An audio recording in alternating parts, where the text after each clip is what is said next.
So, good day mga ka-Miss You Baby. Andito na naman po tayo kay Landro yung your sales executive here in Mitsubishi Tondo, Abad Santos, Manila. So ngayon guys, andito na yung ating bagong-bago na Mitsubishi Destinator GT 2-tone variant. So, ito guys, itong unit natin, ang test drive unit natin.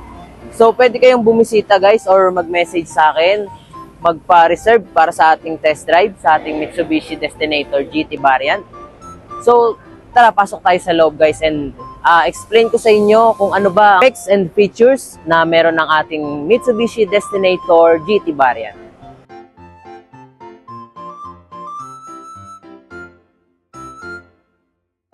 So, nandito na tayo guys sa ating Mitsubishi Destinator GT 2-tone variant. So, dito muna tayo guys sa ating windshield na naka-green laminated windshield na. And, andito na rin po ang kanyang sensor na forward collision mitigation. And then, meron na din siyang adaptive cruise control. So, dito naman tayo sa ating front guys. Dito naman sa ating hood, meron na tayong hood emblem ng Destinator. And then dito naman sa ating front guys, naka dynamic shield fascia na siya. And then meron din tayong camera sensor dito, yung sa ating 360 camera. And then meron din tayong sensor dito, dalawa. And then dito naman tayo sa ating T-shape LED daytime running light. And then sa headlamp natin, naka-LED na rin. And then sa ating fog lamp naman, naka-LED na rin siya.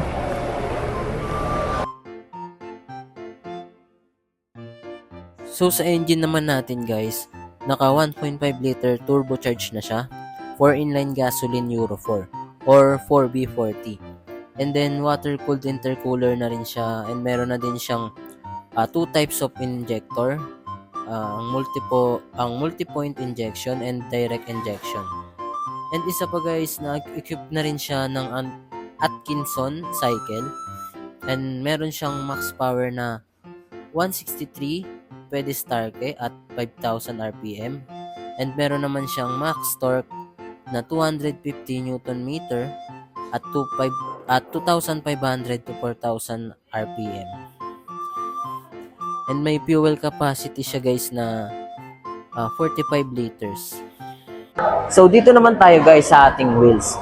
So equipped na siya ng two-tone alloy wheels na may sukat na 225 by 55 R18. And then sa front shock naman natin, equipped na siya ng MacPherson strut coil spring. And then sa rear naman natin, naka-torsion beam na siya. And then sa ating disc brake naman, equipped na siya ng ventilated disc brake. And then sa ating disc brake sa likod naman, solid disc brake lang siya. And then dito naman tayo guys sa ating ground clearance. So may ground clearance siya na 244mm. Dito naman tayo guys sa ating side mirrors. So naka-black side mirrors na siya na may integrated turning signal lights. And then kung mapapansin nyo guys, andito rin yung kanyang camera sa kanyang camera 360. So dito naman tayo guys, kung ang ating Destinator GT guys, naka-keyless operation system na siya. So tara, pasok tayo guys. So dito naman guys, andito na ang ating center door lock, automatic. And then equipped na rin siya ng leather na soap pads. Yan, napakalambot. And then dito naman tayo sa loob guys. And ito pa guys, singit ko lang din, naka-Yamaha speakers na din siya.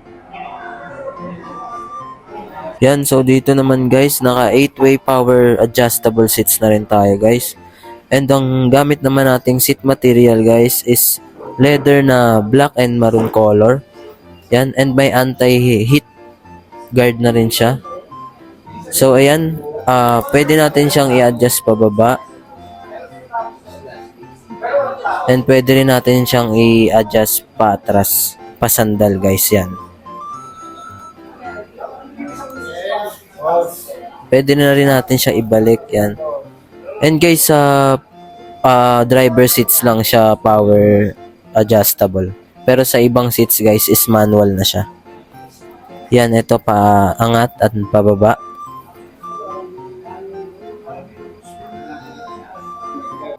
Dito naman sa ating steering wheel guys, naroon natin tayong tri-spoke leather wrap na steering wheel. And dito naman sa ating left side, ang ating control buttons for meter cluster.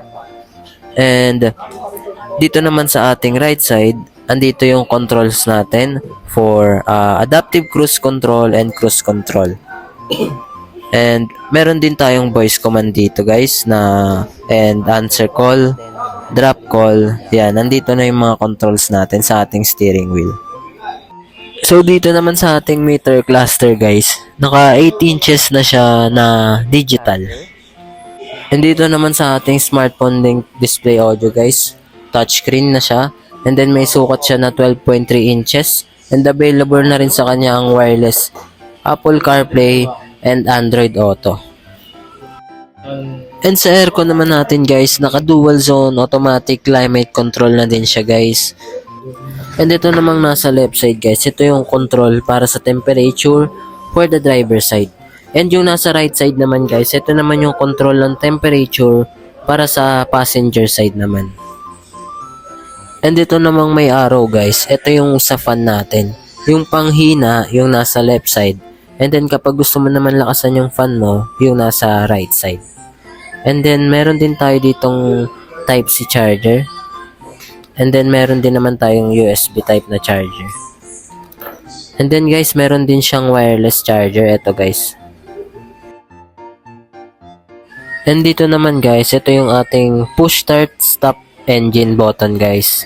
And then dito naman sa ating transmission, naka continuous variable transmission na siya guys. Naka CVT na siya.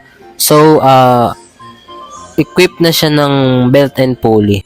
And dito naman guys, meron tayong 5 drive modes. So meron tayong normal, meron tayong wet, gravel, at saka tarmac. And then yung mud.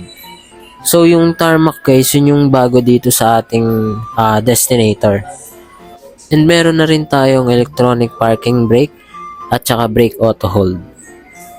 And dito naman guys, meron tayong 2 cup holders. And then ito naman yung ating cool box. So ito guys, nakakapag palamig siya ng mga drinks natin. So kasya dyan yung 4 na 500 ml na bottles. And meron na din tayo ditong armrest. Ito guys. And dito naman guys, meron din tayo ditong ambient light. And meron siyang 64 colors na available. Pwede natin siyang palit-palitan or pwede rin naman shuffle guys. Pwedeng paiba-iba siya ng kulay kada 2 seconds. And yun sa SRS airbags naman natin guys, meron tayong 6 airbags available dito sa ating GT variant. Meron tayo dito sa ating steering wheel. Yan, and then meron din naman tayo dun sa ating passenger side. Ito guys, dyan. And yung sa pangatlong airbag naman natin yan guys, nasa curtain. And then yung pang-4 dun sa kabilang side. And then yung pang-5 guys, yan sa driver side. And then yung pang-6 guys. And dito naman sa ating GT variant guys, available na dito yung ating panoramic sunroof. So yan guys, ito naman yung adjuster niya guys. So hindi siya gumagana dito guys kasi wala tayong dalang susi dito guys. Yan, so ayan yung adjuster niya. So dito naman tayo sa second row guys. So kung mapapansin nyo, naka-leather seat tayo na maroon with black color.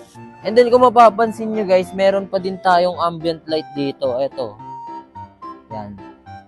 And then syempre Yamaha.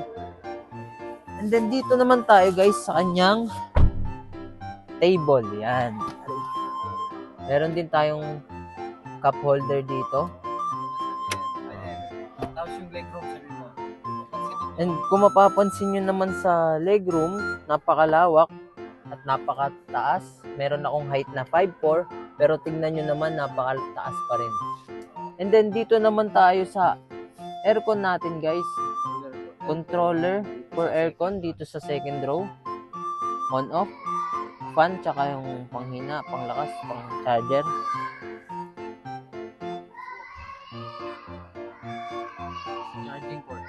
And then dito naman, equip na rin siya ng Type-C and tsaka yung USB. So dito naman tayo sa third row guys. So kung mapapansin nyo guys, nandito na tayo sa third row.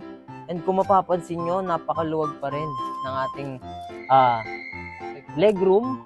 And then tignan nyo pa rin yung ating height, yung ating taas dito sa ating roof. At dito naman sa kanyang upuan, ito, pwede mo pa rin siyang i-adjust, natitilt pa rin siya pa sa likod. Kaya pag nakaupo ka dito, mas maluluwag pa siya. So ito, mayroon na rin siyang headrest na napakalambot din, napaka-komportable. And then meron din siya dito na cup holder. Yan. And then yung kanyang charging port, Type-C din and USB. Tara, check naman natin sa likod guys. So nandito naman tayo sa ating likod guys. And kung makikita nyo guys, equipped na rin siya ng fin type antenna. And then dito naman sa ating spoiler, meron na siyang integrated stop lamp. Yan guys. So dito naman guys, naka T-shape LED tail lamps na siya. And then dito yung ating turning signal lights, yan. LED na rin siya guys. And then meron din tayo ditong reflector. Yan guys, dalawa. Sa kabila din meron. And then meron din tayo ditong sensor. Yan, dalawa rin siya guys. Naka power tailgate na rin siya.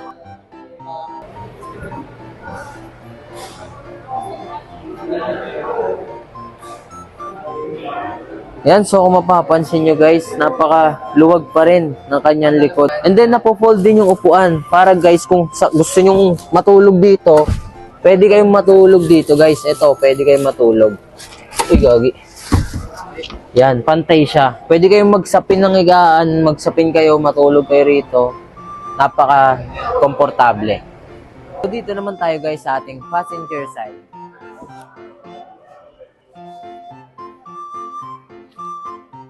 So yun, ganun pa rin naman katulad sa ating driver side. Same pa rin sila ng naka-soap pads. And then Yamaha speakers. And then kung mapapansin nyo guys, itong console box natin. Yan, pwede nyo siyang lagyan ng mga gamit-gamit. Maluwag naman siya. And then yung sa upuan naman natin, adjustable pa rin siya. Just abante and atras. And then yung sa ano naman natin. So hindi na siya katulad nung nasa driver side guys, kasi hindi na siya naka power seats. So manual na lang siya. So dito naman guys, meron tayo ditong windshield sunshade na may mirror guys. Yan, meron siya mirror. And then meron na din siyang lights. Yan, meron na din siyang ilaw. So, nakita nyo naman, di ba guys, kung gaano kaganda yung ating Mitsubishi Destinator GT two-tone variant, di ba? Napakadaming safety features, napaka-komportable sa loob, napakaganda ng design. So, ang SRP naman ng ating Mitsubishi Destinator, ang ating top of the line, is 1,939,000. And ang kanyang down payment naman is 130,000 na may monthly amortization na 40,000. So, ayun guys, yun lang naman. So, ano pang inaantay nyo guys? Message mo nyo lang ako sa aking Facebook account, kay Landro Yung, or sa aking number, 0956-8501-294, para ma-release na natin tong Destinator nyo. See ya!